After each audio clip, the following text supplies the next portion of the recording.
Rahmatullahi wa barakatuh. So we'll be starting our webinar now, and I would like to welcome everyone to August webinar. And today's webinar is a very interesting one. The topic is balancing academic research with family life. And the topic is not just interesting, it's a very important one. As Muslims, we know how important family is. And at the same time, we need to also build our career. So we need to look for ways to balance both two important aspects of our life. And to do justice to this topic, we have a very experienced speaker with us who has she's in this stage, she's going through the program. She's an academic. She has started her career as an academic, and she has been able to successfully balance both together. So before we start, I would like to just read a short introduction about our dear speaker, Dr. Aminat Olohunlana. Dr. Aminat holds a PhD in economics. That's a very strong course from the University of Lagos, Nigeria. She has 17 years of cognate experience in the financing industry, teaching, research, and advocacy. Dr. Aminat won many awards, among which are the award of PhD thesis support from the African Economic Research Consortium, AERC, and she also won a best paper presentation in the third biennial conference of the African Research University Alliance. She is trained on cutting-edge research methods, manuscripts, draftsmanship from the African Scholars Mentorship Network, Association for the Advancement of African Women, and the think tank African Partnership of the World Bank, and a host of others. She has published widely in the areas of gender and development economics. Dr. Aminat is an adjunct lecturer at the University of Lagos Distant Learning Institute, an expert consultant for the Center for Gender Economics Africa, a senior fellow at the Nigerian Economic Summit Group, and currently a postdoctoral researcher at the University of South Africa. She's happily married with children. As you can see from the bio I just read, that our speaker is very experienced and is very capable. So join me in welcoming Dr. Aminat to today's program. Thank you, Dr. Aminat. Assalamu alaikum wa rahmatullahi wa barakatuh. Wa alaikum assalam wa rahmatullahi wa barakatuh. Thank you, Dr. Zeno, for this opportunity to speak with fellow Muslimah on what is expected of us in the academic world, how we could balance our struggle, our career growth and development with making sure that our home fronts do not suffer. So I would like to share my screen. Yes, please, you can share it with it. And I would also want to confirm if you can see it. Yes, we can see the screen. Okay, thank you. So going through this topic, I want to say that we would understand, we'll talk about the key concepts in our topic of discussion, the word balance, then academic struggle and career development, and how we could marry it with family life. Also, we need to understand the importance of finding the balance.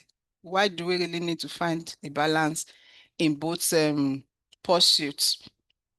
Also, we'll talk about the challenges we encounter as academics in finding balance. Oh, sorry.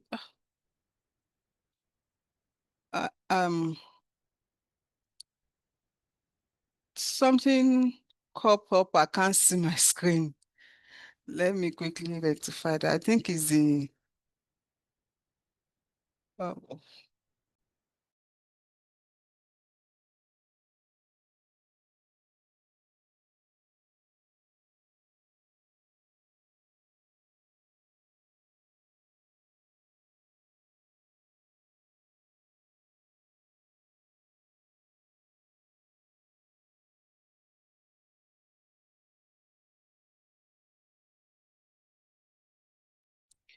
is it good? Okay. So we would have to talk about the challenges we encounter trying to find the balance. How can we manage time effectively? What are our deliverables as um, people in the academia? What are the social norms we usually face? Then the consequences of these challenges, how does it impact our personal well-being, family, and the professional circle? Please, Dr. Zainab, can you confirm you can hear me? Yes, we Yes, can hear yeah, you and we Okay, can see we your are okay, screen. hearing you clearly. okay, thank you. So then what are the mitigants? What are the things we can do to manage the challenges? How do we find our right fit as our development goals evolved? Then we finally end it with some concluding thoughts. So what is the balance as an academia? Literally is a state of stability. We are trying to allocate equal weight to two or more tasks. So trying to find the equilibrium in between the allocation. It means that they have to be equal. We have to give our time, we have to allocate our time equally to the task of being an academia. So as in academics, we are saddled with three core responsibilities. The first is teaching. So in teaching, we have multiple tasks to accomplish. We'll be the one to teach, develop curriculum, then we grade examination and assignments, and at the same time, we depending on the level at which we are in the career, we can be assigned some students for supervision and mentorship. Also, we are supposed to be visible in terms of research and development, innovation, and contribution to knowledge. And this, we use this as one of the promotion criteria. We use it to connect with the global research um, space. So we need research for visibility, professional visibility, and also by the time we are well grounded in the act of research, it also brings some level of financial comfort and independence. So lastly, we are also saddled with the responsibility of administrative tasks. There are other responsibilities such as being an exam officer in the institution or taking HODship, deanship, or any other management post. We are also expected to serve as committee members in anything that is happening within the university system. So it's a lot of work to be in the academics. Although people think that because we are academians, we could manage our time. Yes, we might say that we have a bit of control over the time, but what we are using, the kind of allocation of tasks the for the timing, it is expected that we try to balance what we do in that space. So as we are trying to develop our professional growth, career develop and career paths, we're also struggling with some other life challenges. So as individuals, personally, we have so many things, gender roles to contend with. As a man, we serve as financiers. We if married or not married, we have some we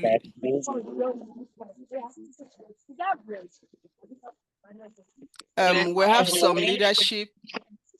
Please, Abib, can you mute your mic? Habib, please mute Um, your mic. Thank you. Rose, please go ahead and Okay, host, you can please help mute every other person.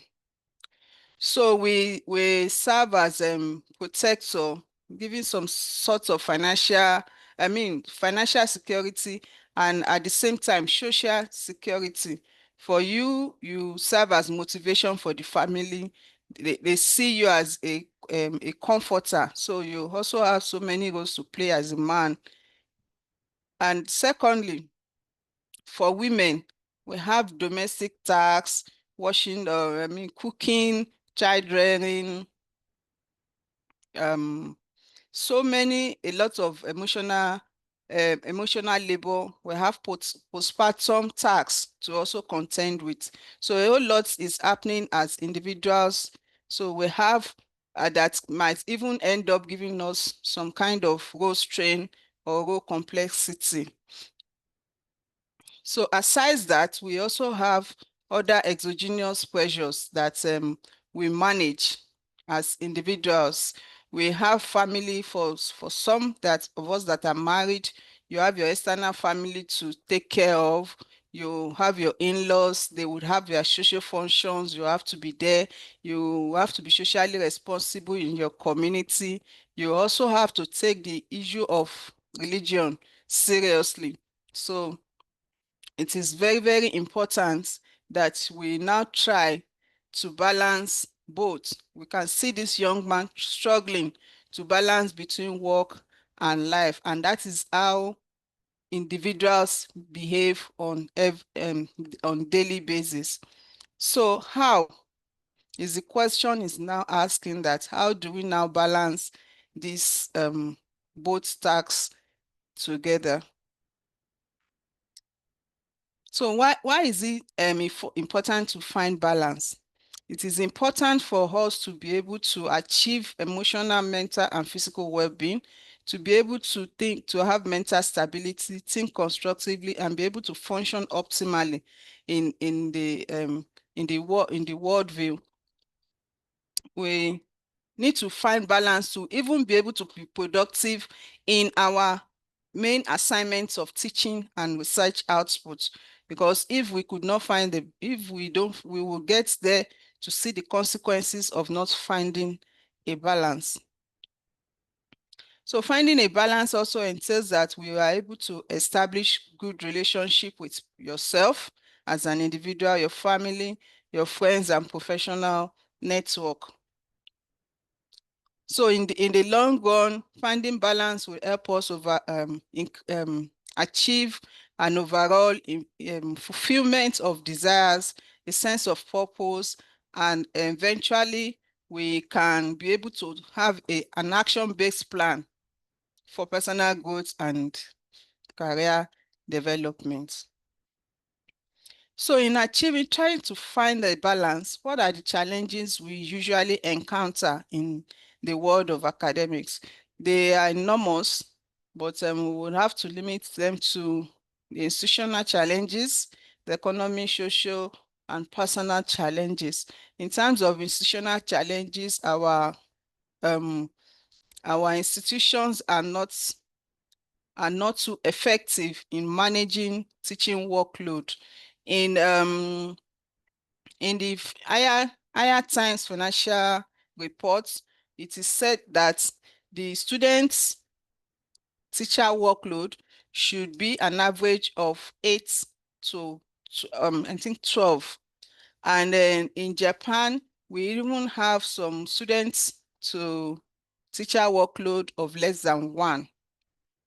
But in developing countries, even in China, China has a students work teacher ratio of around maybe 17 or 18. But in Nigeria and some other developing countries, we have it more than 40. So a lecturer has to contend with average workload of 40 students. But then that is just an average university-based grade. We know that even while I was in school as an undergraduate, I know a number of students that our lecturers has to contend with. For me, as a lecturer in the Distant Learning Institute, I manage more than 400 students. So it's a lot of work. And then in some institutions, whether private or federal, you have them having multiple courses to take. So multiple courses to take. So there are other issues of administrative duties for you to deputize in the center, for you to be a deputy director or a director and center. So you have enormous administrative tasks to also contend with. And that directly speaks to the inadequacy, shortage of talents in the university system. And in fact, the issue of brain drain has even further worsened the case in which our most of our talents are relocating. So it's a big challenge that is making us not having a balance. Also, institutionally, we have infrastructural deficiency in terms of research infrastructure. There are in some institutions, you do not have access to paywall journals. There is no subscription to international acclaimed journal and databases, and that will limit how we could um, perform in terms of research output, even amidst the publish and perish policies where promotion is basically based on number of publications. And this would also affect teaching quality because some of us in the academia would prefer to use our time more for research rather than teaching.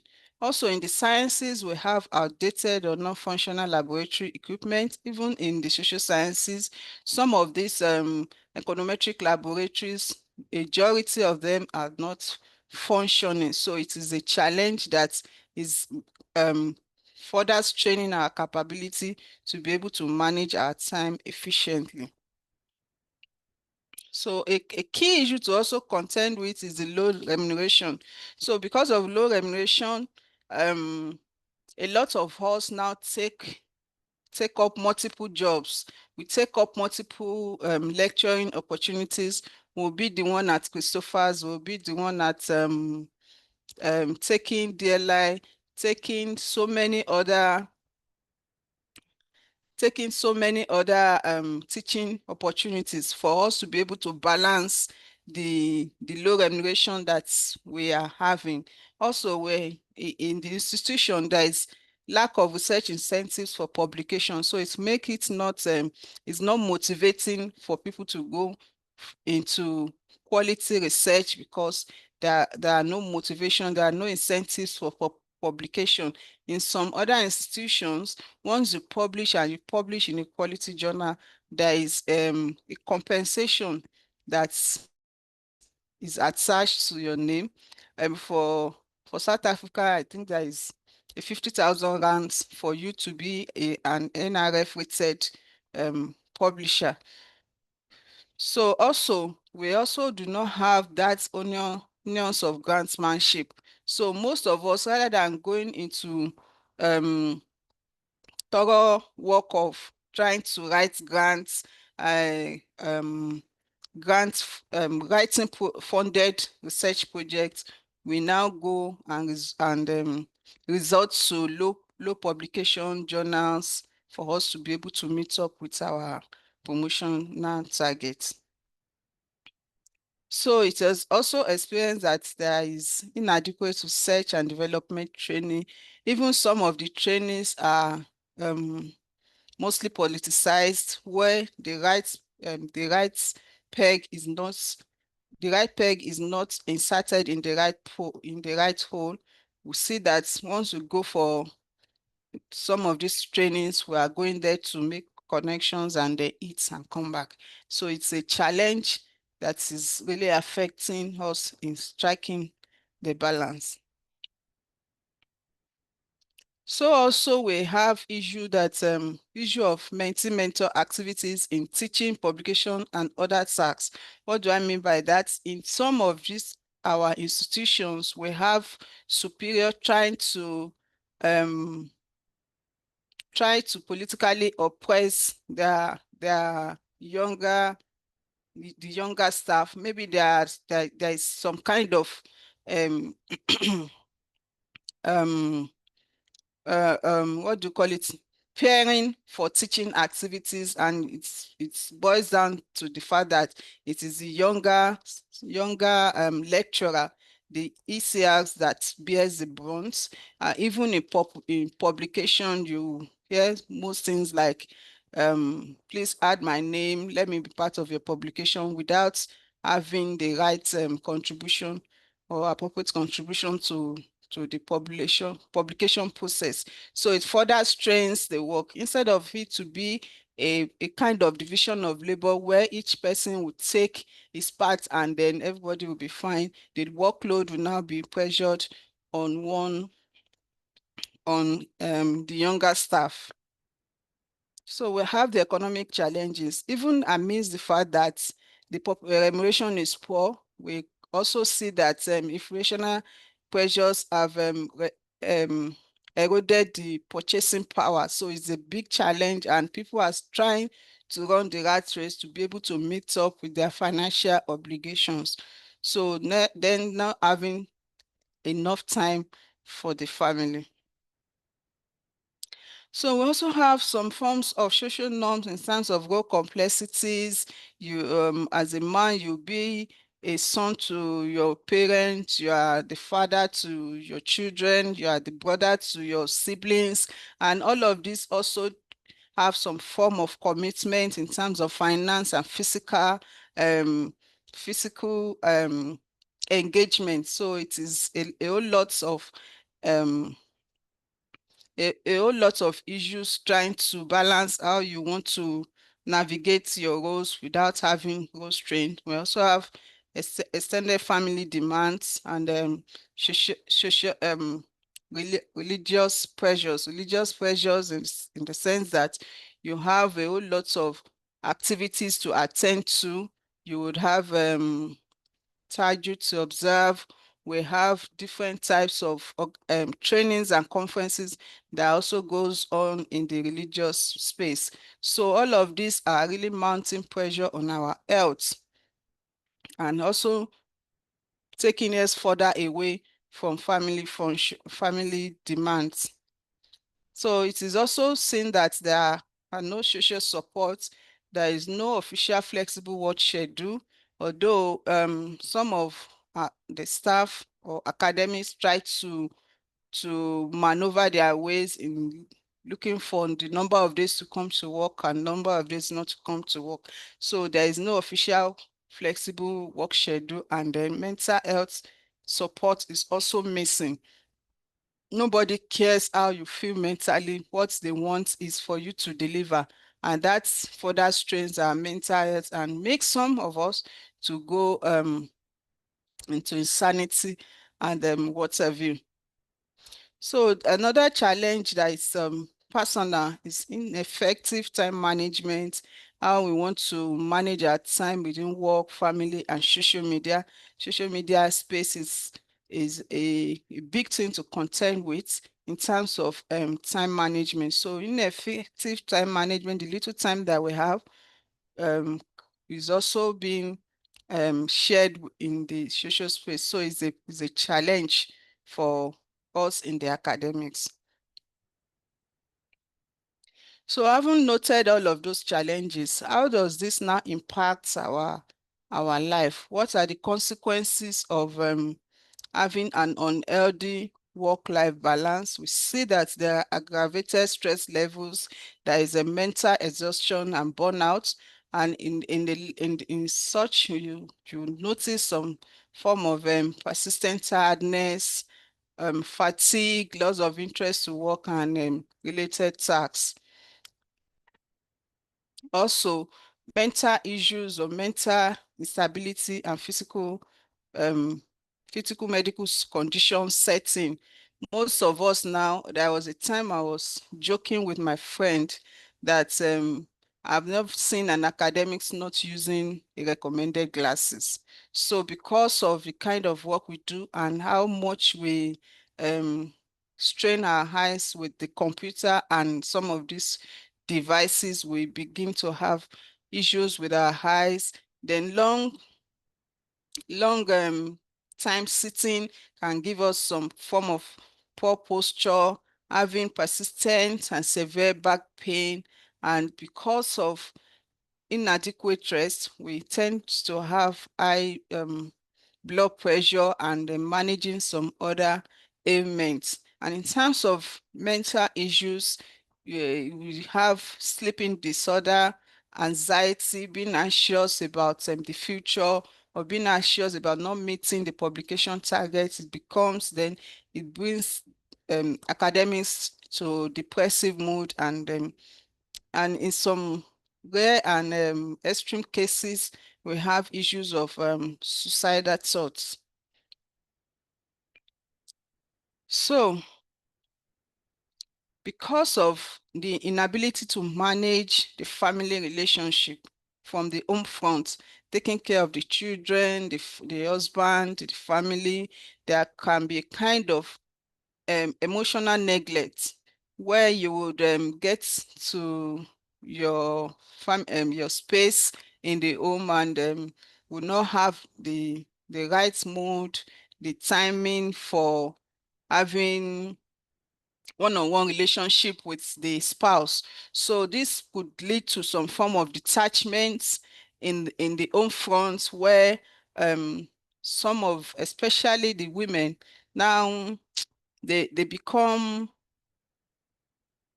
emotionally and psychologically inactive to the demands of their spouses, and eventually might lead to some form of issues and or maybe divorce. So it is a very big issue that is affecting a lot of us in the academic space. So because of the neglect, detachment, or maybe family issues, then a lot become demoralized, and then they tend to engage in unethical behaviors, and there is risk of academic dishonesty for them to be able to meet up with their targets. So it becomes a challenge. The young boy is thinking, or the young man is thinking of how to to aid to to address the issue. So we have issues of decline in professionalism because an individual with inadequate number of hours of sleep, having issues with the home front, is maybe they are having some kind of not speaking with each other in the front, and it will reduce their morale. So it will reduce even the quality of teachings, the quality of module preparation and all, and eventually it will also have a decline in their research outputs, because you need to be mentally balanced to be able to generate ideas for research.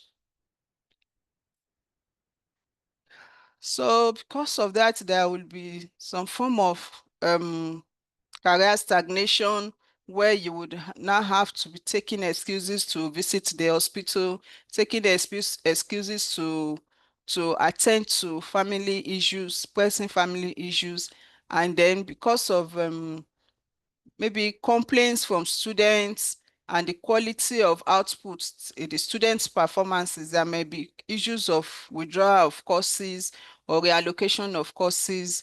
And then for some extreme cases, in terms of severe mental instability, those lecturers might not be given the chance to interact with students. So it also impairs professional relationship. Once you are given a task and you could not fulfill the task at the appropriate time frame, then you lose credibility, and then nobody will want to engage with you because of the level of unproductive assignments that has been given out to you. So everybody suffers. for not having an healthy life balance. Yourself, you will not be fulfilled. There will be some form of detachment from your end. Your students will not have the best of knowledge um, from you. You will not be able to dispose the knowledge. You would just have to be recycling, maybe teaching materials and all. Then the family would also be at stake. The children will not have parental care, and it could lead to them having um, them engaging in social vices, and then even in the academic community, the best of you would not be achieved. So now, how do we mitigate the issue? What are the things we need to do to to um, address it? Number one, in you first have to understand your academic tasks. You set it right and then prioritize them accordingly. So, based on my brainstorming approach, I came up with this using the Pareto 20 to 20, using 20%, using 80% of the time to achieve 20%, to achieve productivity. It's been classified into important and non-important tasks. Then we also have some at my left quadrant, if it is urgent or not urgent. So for us in the academics, we need to understand, and this is just a framework that can be adapted based on your level of career growth. For early career researchers, there are some items that would move from scheduled tasks, I mean, from delegated tasks to scheduled tasks, but maybe for senior researchers, there are some that will now, there are some that will move from scheduled to delegated, or even reduce or eliminate. So going through this now as a priority task, it is expected that you prepare your lecturing notes and then teach. And please, Miriam, so you prepare your lesson tasks and then teach. You grade the exam. Those are time bound and you submit at their appropriate time. You supervise students that are being allocated to you. And it is also important to submit grant proposals because they have deadlines, or maybe submit your paper for conference presentation. Then you attend to manuscript revision and resubmission. These Darling, are clap. Darling, clap for yourself. So these are tasks that I have identified as priority based on the level at which I am. Then also I have some that are urgent and time bound, but they are not important. So having elective positions, maybe being your what do you call it now? Being the HOD, being the exam officers, they are not important. They're not so important, but they have time bound. So the election period is for a number of years. So you have other teaching engagements that are time bound but not important. Other teaching engagement, maybe taking up teaching opportunities in some other institutions. So you need to prioritize, which one do I put as priority, which one should I put as scheduled. Can I have a break in teaching in other areas? Then referencing and proofreading, are they tasks that I can give some time to, or maybe you need to delegate it. It depends, but this is just a snapshot of what I think you should do when identifying your academic tasks and then prioritizing them. Then curriculum redesign is important because knowledge is evolving, but at the same time, you need to know that you would have to maybe delegate it to someone, or you give it or you do it as appropriate. Then mentorship is also important, but if you know that it will impair your health, your family, your time, you can at least maybe delegate it to somebody else. Research writing, new ideation and literature review. So new ideation should not be delegated. It's your idea, but the part of literature review is what I think can be delegated. Maybe having a research assistant that once you have identified in kind of papers or journal out that you need to review, then you develop a literature review matrix and then give to the research assistant to maybe draw out information about the objectives, the methodology, the findings, the recommendations and further areas of research. So you can delegate that to your research assistant. But then in delegating such, it is either you remunerate appropriately or Ma. Sorry, ma. You have 5 minutes left, ma. Sorry to okay, cut in. okay, Thank you, okay. ma. I'll soon finish. So you also have issue of conference attendance that maybe you can put in scheduled tasks and mentorship. So, and then those that you can eliminate or reduce positions in the community, social meetings, then excessive training skills, going for every training that is available without you utilizing it. I think it is something that you need to maybe reduce or eliminate totally. So you identify research networks that are good for healthy collaborations, networks that maybe once you take a section in a quality paper, then you already have a research paper. So you need to identify that. You create time for research activities. You build teams and engage in skill development. Skill development should be particular to those areas at which you are deficient in so that you would have time to attend to family issues. Then you engage research assistants and delegate less physically demanding activities to them. Strictly define your work hours and stick to them. So find your productive time and space. For some, for me, I like to work maybe very early in the morning. So you need to determine your productive time and the space. Can you work efficiently at home, or you need to visit the library, or you use your office space if there will be no distraction. So you need to find that productive time and space. So you learn to say no to some assignments that are just for self-praises only. You can yank them off and say that maybe you are not available at the moment. Then you identify your leave patterns and compensation that are available to you. You explore them. What leave patterns? How many days off do you have? So once you have explored that, you also engage in digital detox or social media declutter. You exit yourself from irrelevant WhatsApp group because it's time consuming. You can uninstall distracting apps or you freeze them, and then or maybe your phone you can put in active do not disturb. For me, I put my phone in do not disturb maybe from 9 to 5 for me to be able to be productive in my research output.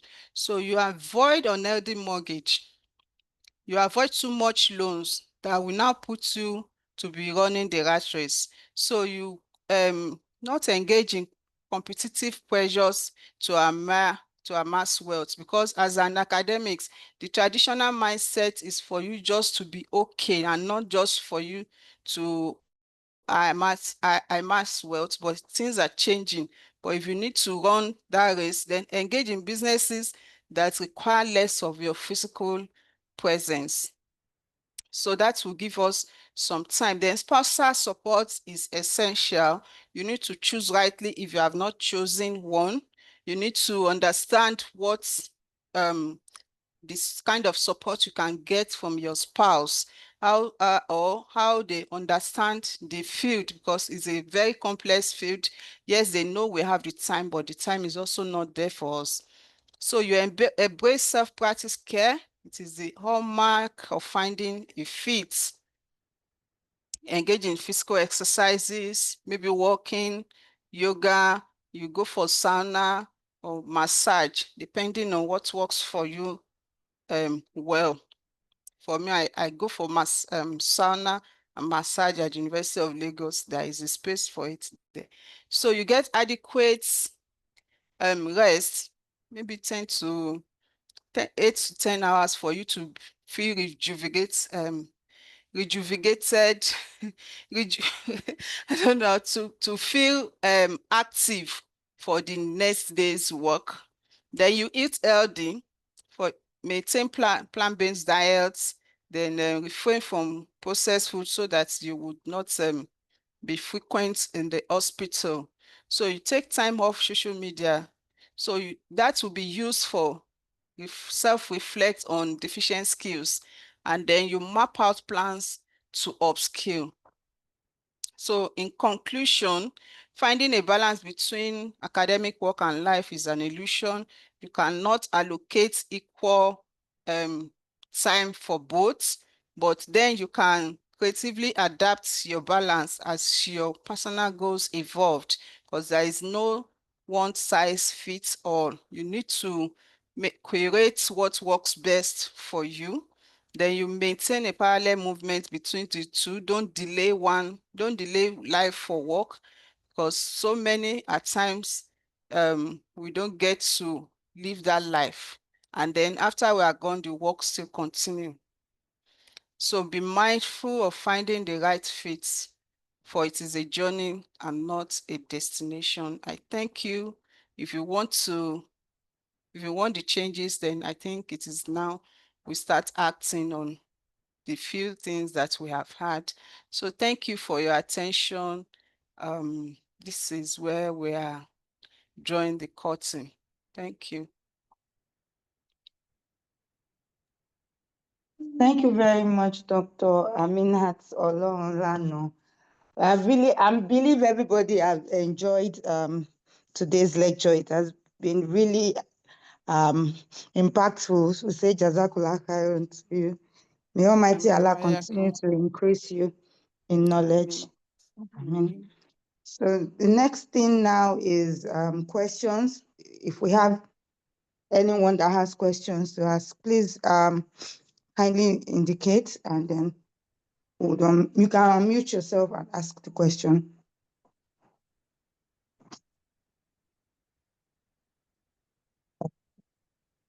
Questions, please.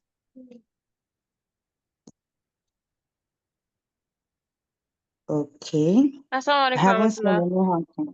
Wa alaikum Walaikum salam. salam.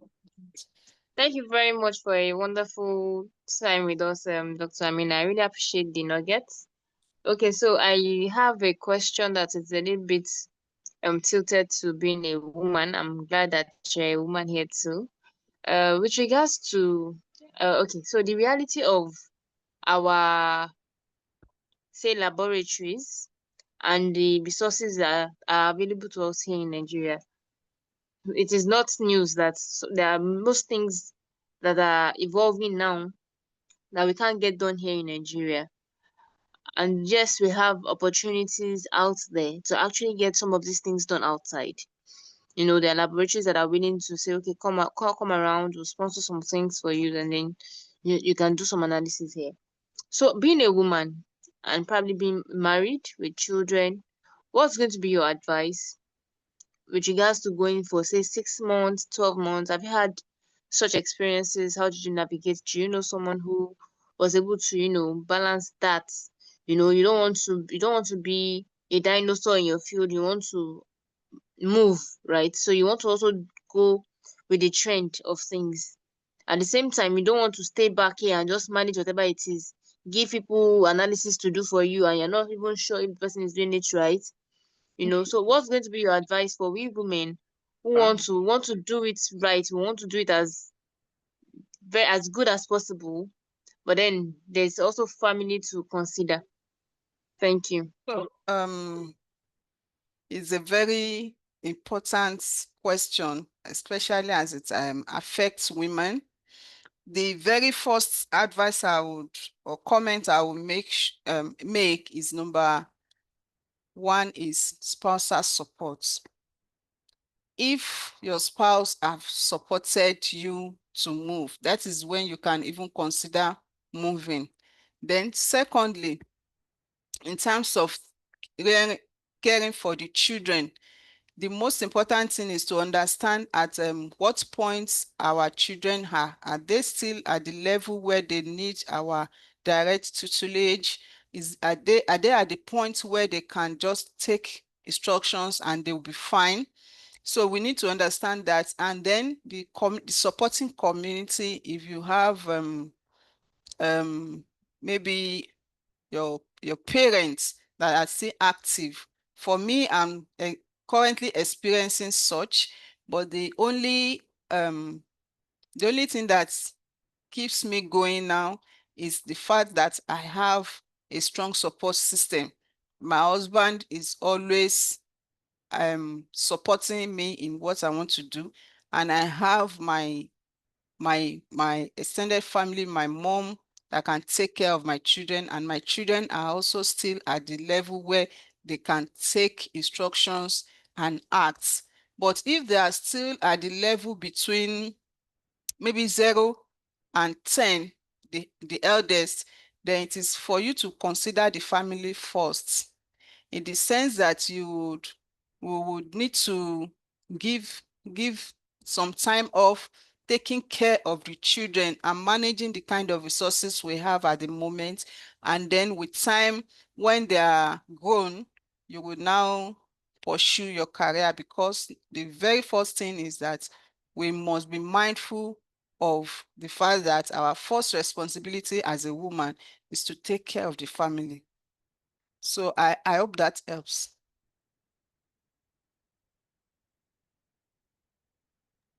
Thank you very much, Dr. Amina. Yeah, you're welcome.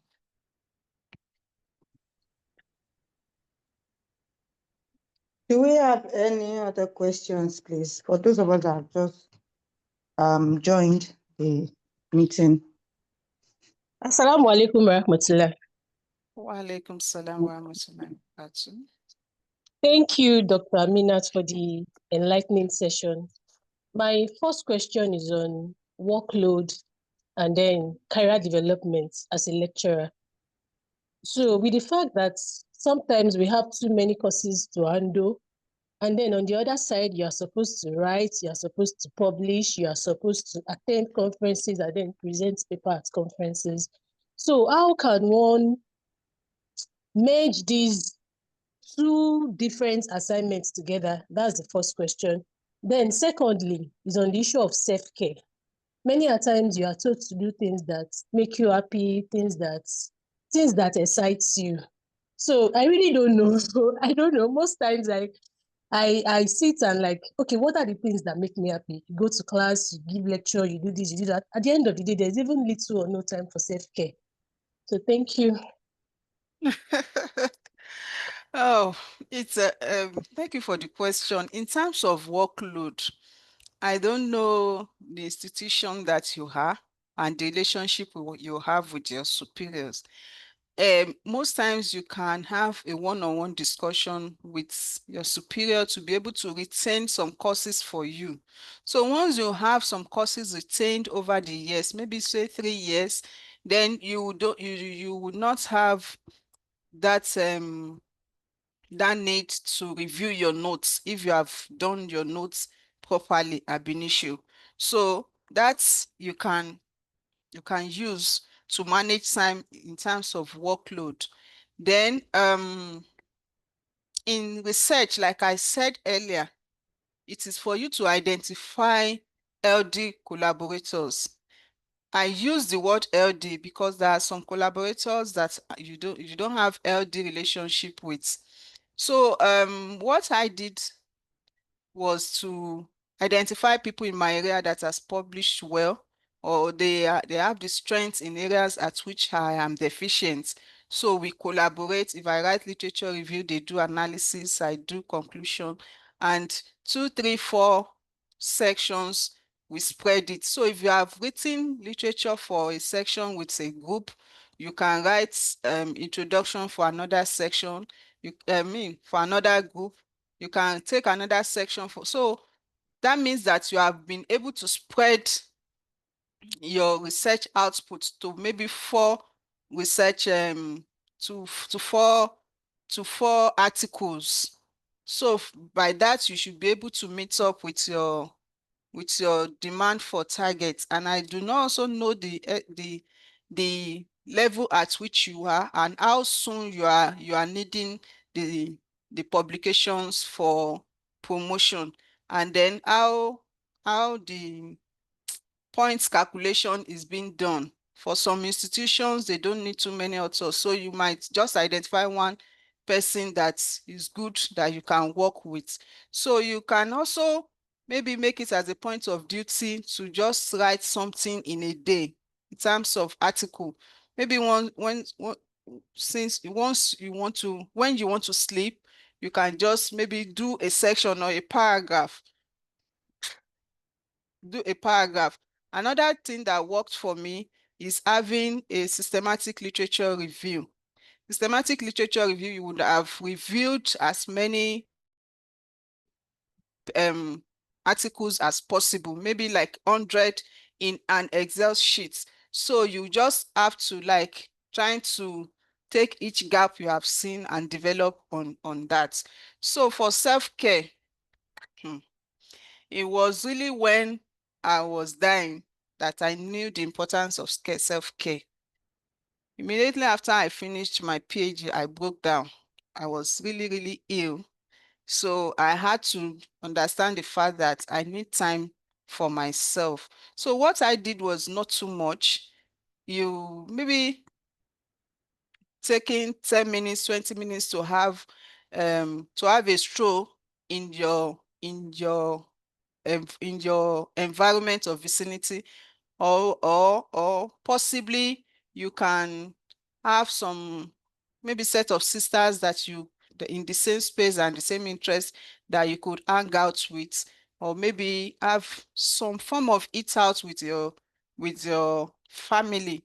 It restores your mental sanity, because most times we are overwhelmed. We have a routine task from office to your children's school, from children's school to home, and that is how the cycle goes every day. So, but it is for you to just find what gives you happiness. What gives you happiness, really? So that is what I would say about the self-care. And also, I think I'll stop there, except if that is not sufficient to answer the question. Thank you.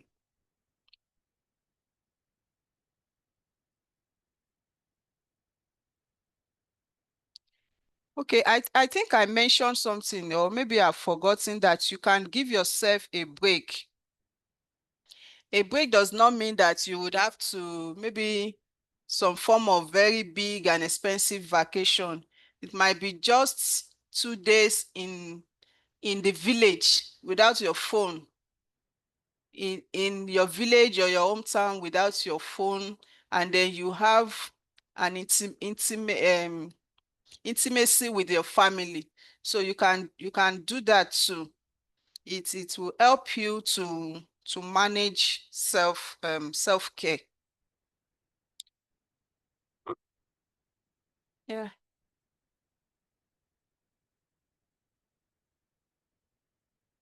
More questions? Okay, Rukayat, have I answered your question? I don't Yes, think you have so. answered. Yes, you've answered it. Thank you. Yeah.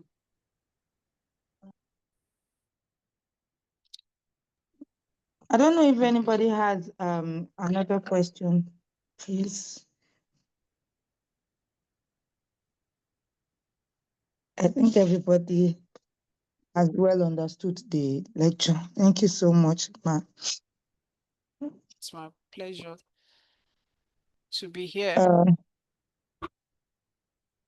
I think with that we can end today's meeting. However, please, if you are new and this is your first time attending any of the lectures by Mira, please, and you want to be a part of the group, please drop your number on the chat box and we'll add you to the group.